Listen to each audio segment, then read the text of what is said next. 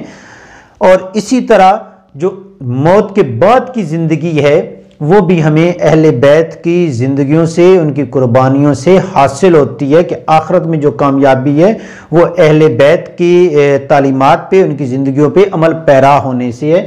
تو اس وجہ سے امام کی زبان سے شاعر نے کہا کہ ہم ان کے کیا ہیں؟ عقد کشا ہیں، مشکل کشا ہیں.